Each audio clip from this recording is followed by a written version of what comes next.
In the fashion meta of 2025, some brands have low-key fallen off. Top 10 clothing brands that need a buff/rework. Now what are these brands?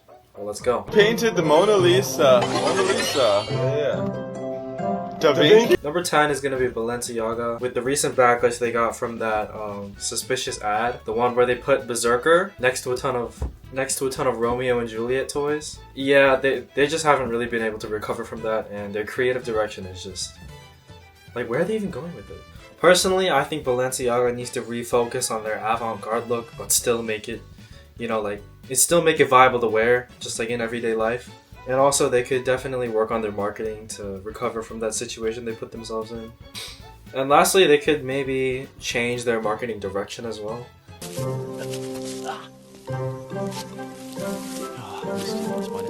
Number 9 is gonna be Burberry. I mean, they advertise themselves as like a timeless brand where they won't change, but they just really haven't even been innovating or just doing anything. So the only people still buying them are like Koreans who go on vacation.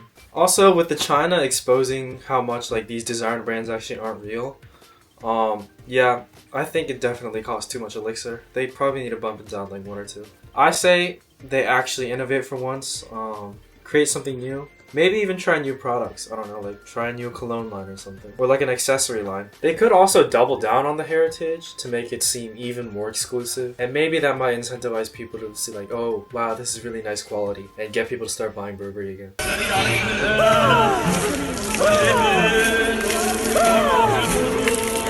Salvatore Ferragamo. That is not a brand I have heard in a while, and that just goes to show how much they've fallen off. This is probably due to the leadership change, and ever since then, they just haven't really been innovating or doing anything new. Like, they're not moving fast enough. They need to move way quicker in this fast-paced internet era. I haven't seen anything on them on any social media. They're still back in like 2016, just like posting edits of their clothes. Like, ooh, laid out on a couch. That looks so cool. Hell no.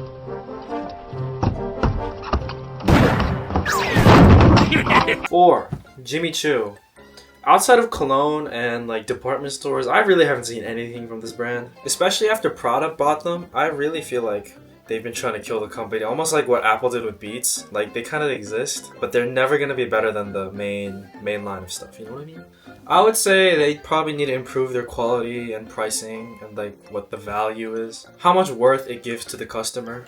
And they could definitely expand their international campaigns. Like, I feel like they're not really popular outside of maybe East Asia. Basically, they got spanked by the Pekka Evo.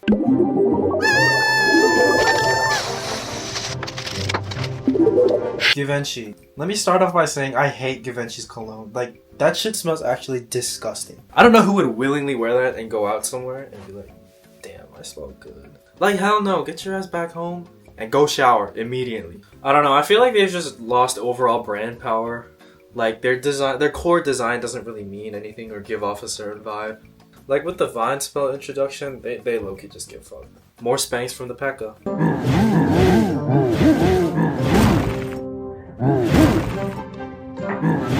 Alexander McQueen. Their collections have recently been kind of lacking in emotion or any effect that it has on the viewer. And their collection are just kind of mismatched. Like, they don't really they're not really cohesive and go well with each other. It also doesn't fit with Alexander McQueen's original brand identity. And you can't really change a brand whose creator's name is literally the brand. So, like, it's tied to them. And if they're gone, you can't ever really replicate that if the creator is gone. They really need to balance the line between how bold their stuff is and how much energy it gives off. Basically, they just need to become more goth.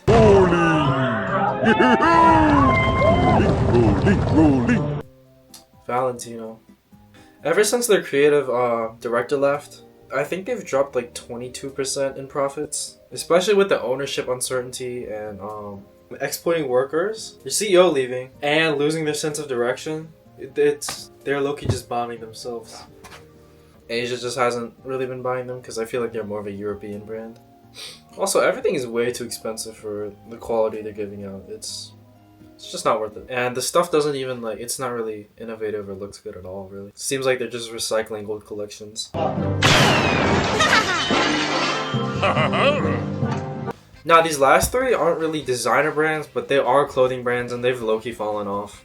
Foot Locker. They're expecting to close over 400 stores by 2026. If that's not saying something, I don't know what is, because they're getting beat out by other competitors like Rec Room shoes. And I don't know, nobody's really buying those like cheap shoes anymore. Everybody wants the new collab and everybody just wants to be unique. So no one's going to these departments and just getting like one pair of shoe that can fit with everything. Foot Locker though, they might be able to come back if they start selling better shoes, but I don't think that.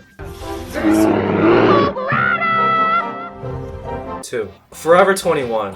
If you didn't know already, they declared bankruptcy and they've pretty much closed down all their stores. If one of them are still even up today, you can walk in and like the whole place is cleared out and everything's on clearance for like 90% off because they just need to get rid of all the stuff. Yeah, there's low-key no coming back from them. They're low-key cooked.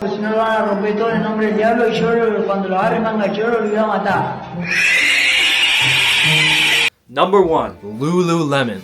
I hate Lululemon.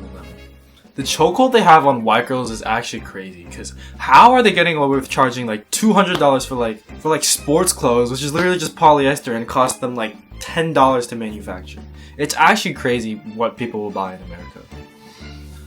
Like, who is out there spending $120 on a scuba tank or a scuba top? Like, bro, that shit's ugly. Take that shit off. It doesn't even look good and it's like bad for your health. If there's one thing, don't buy from Lululemon. Even their CEO is racist. You know, she's very pretty too, so here you go. Then you drop your fork. And you can't see what you're doing.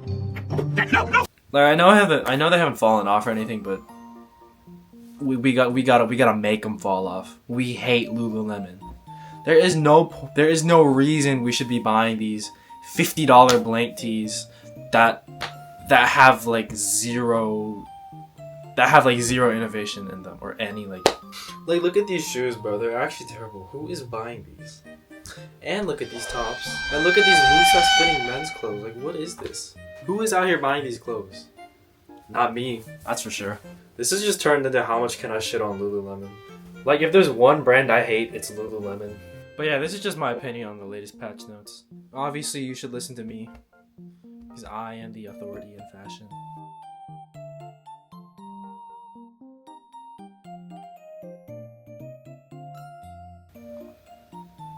What else can I say about Lululemon so people understand how bad they are?